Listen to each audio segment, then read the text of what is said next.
So here we are going to study about the anisotropic property. What is anisotropy means, right? So here we have studied so far that the crystalline structures, crystalline solids are anisotropic in nature and amorphous solids are isotropic in nature. So let us see what is anisotropy means. Actually, the anisotropy means is actually when a physical quantity measured along the different directions of the crystalline structure, then different values of the physical property comes. So that this phenomena is called the anisotropy, right? And let us see how and why this anisotropy come in existence in the crystalline solid, right? So here is when some physical property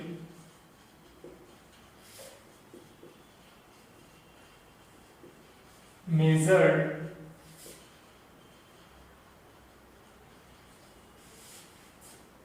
in crystal structure along different directions,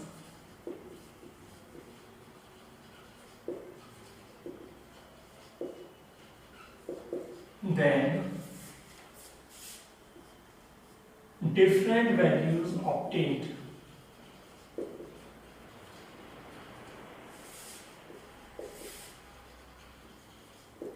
This phenomenon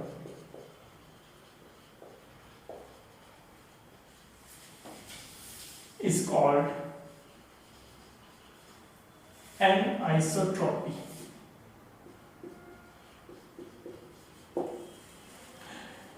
Let me take an example here.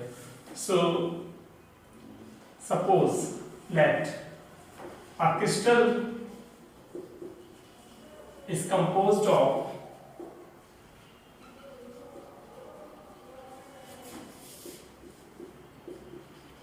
two kind of particles, right? Then here is the structure. We know that the crystalline structures are regular arrangement of pattern, means a pattern is there in the arrangement of the particles. So here is the crystalline structure. Atoms are arranged in a fixed pattern. Here is black, here is blue, black and blue, then black, regular pattern, not mixed. So here and here is the amorphous structure, mixed pattern, blue, black, mixed, right? Two kind of particles. So here if you are going to measure a physical property along the different direction, let us measure along this direction, right? Along this direction you observe that only black kind of particles will become in the path, right? So some value will be there of the physical property, and here is the, if you are going to measure along this direction, then different kind of particles will be there. Here comes the mixed kind, here comes the one kind, here comes the two kind of particles. So property values will be different along this direction and along this direction, right? So this phenomena, values come different when measured along the different directions of a physical property, then this phenomena is called the anisotropy. That means the crystalline solid is anisotropic in nature. While in case of amorphous, mixed particles are there, neither kind of regular pattern is arrangement. So here, if you are going to measure along this direction, then both kind of particle will become in the path. Here, if you going to measure along this direction, then again the mixed kind of particles will be there. Both kind of particles will become in the path. So that means from both the directions the value come same. That means here's the values come different along the different directions. Here the values come same along the different directions. That means this is anisotropic and this is isotropic. This phenomenon is called the anisotropy. That means the crystalline structures are anisotropic.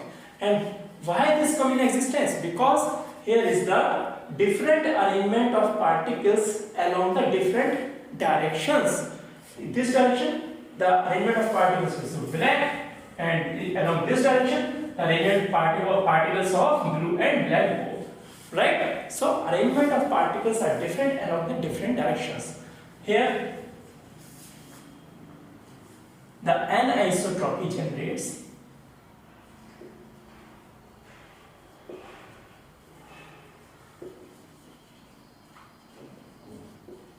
because of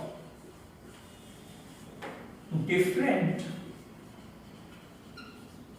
arrangement of particles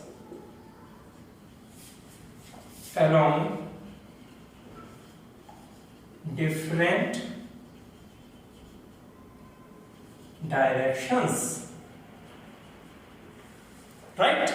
I hope that your anisotropic phenomena has been clear to you. Right? Now next move to the crystalline solids, because we are going to study the solid state chapter and the two solids are crystalline solids. So next move to the crystalline solids. So here are types of crystalline solids on the basis of constituent particles and forces between the constituent particles. Right? So here is molecular solid.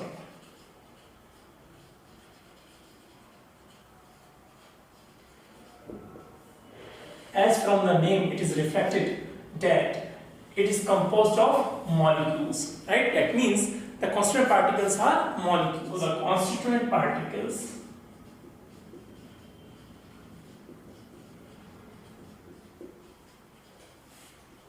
are molecules. The molecular solids are of three types: polar, non-polar and hydrogen bonded. Right? So here are first A, non-polar molecular solids.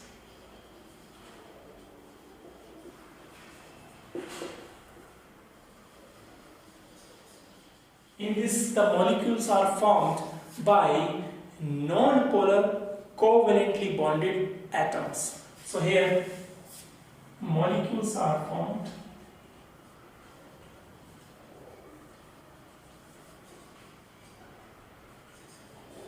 by non-polar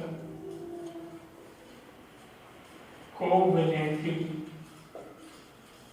bonded atoms. For example, hydrogen, Cl2, Br2, etc. So here are the molecules which are covalently bonded, and the covalent bond between the molecule atoms are non-polar.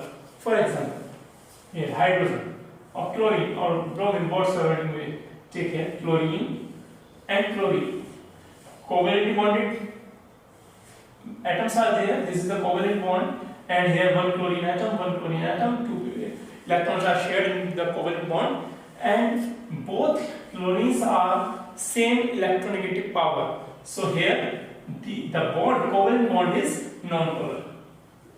Non-polar covalent. Right? So here the molecules, the forces of attractions between the molecules are London forces. Right? Those are weak forces. London forces between the molecules. Right? They are soft because weak forces, London forces, they are soft. They are soft. They have low melting point and boiling points. They have low melting point and boiling points. That means because the forces are less, that means at room temperature they are liquid or gases. Usually liquid or gases at room temperature. Right? Now the next is, these are the non-polar molecular solids. Now next is polar molecular solids. Second is polar